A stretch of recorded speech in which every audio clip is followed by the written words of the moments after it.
Wow!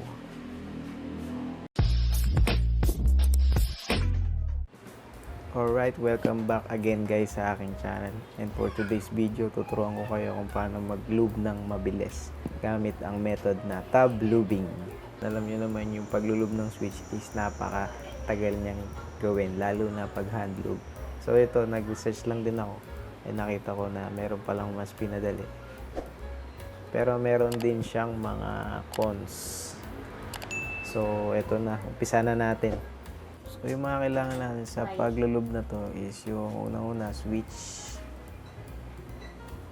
siyempre Krytox, switch opener, brush, and then yung mga lalagyan, no? Ito nakuha ko lang sa trabaho, mga lalagyan natin, do that, no? Baka naman. And then yung yung pinaka tab, kaya tinawag siyang tab lubing. Ito yun.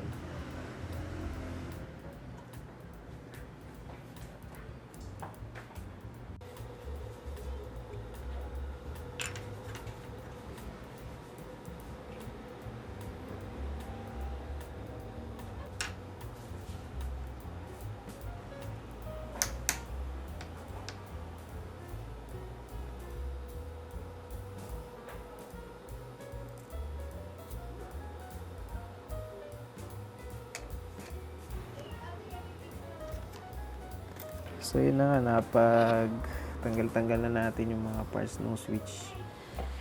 So yung lalagyan nung switch nyo, pwede nyo siyang gawing container nung base nung switch.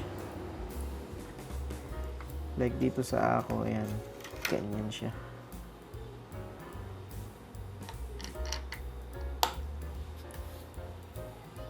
Ito na yung spring and stem. So kunin natin tong tab, no? Yung garapon. Kailangan plastic, guys. Huwag kayong gagamit ng babasagin.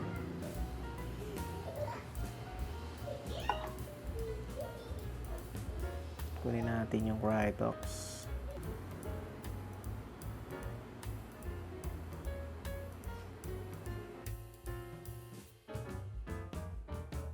Parit lang natin siya dito sa gilid, no?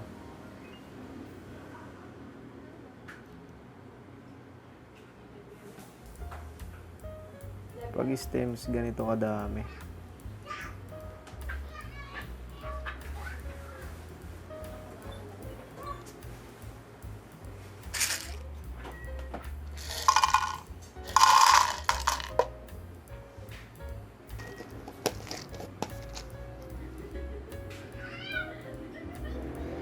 So, alagyan lang natin guys ng 5 minutes. Hanggang mawala yung puti-puti ng Krytox.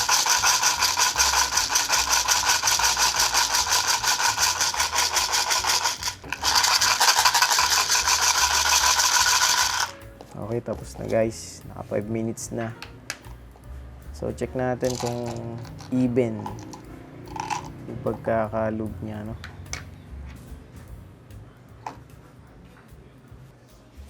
So, eto na siya guys, no? Sakto-sakto lang yung lube natin.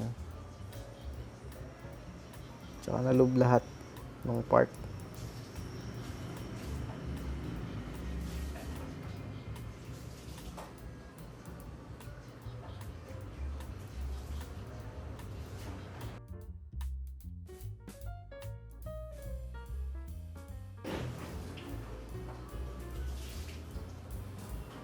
Ang downside lang nito is yung pati yung kanyang nalalagyan itong kabitan ng ng keycap.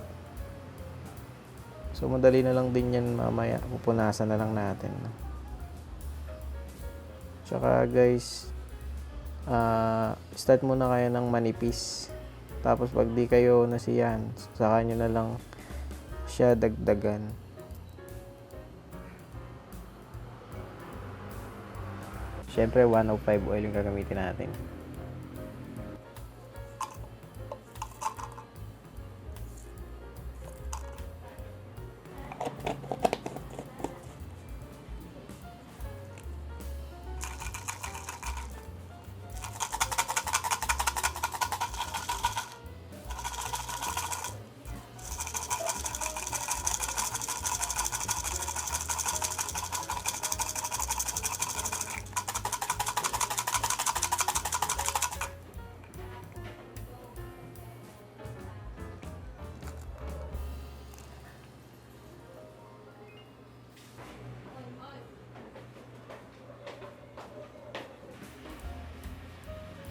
Wow!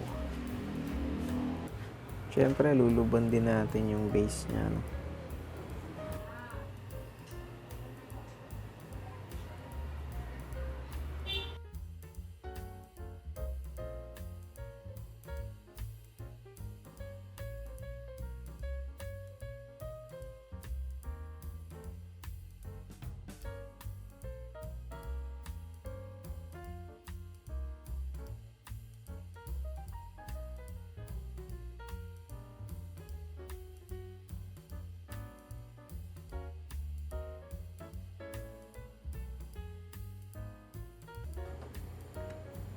Alright!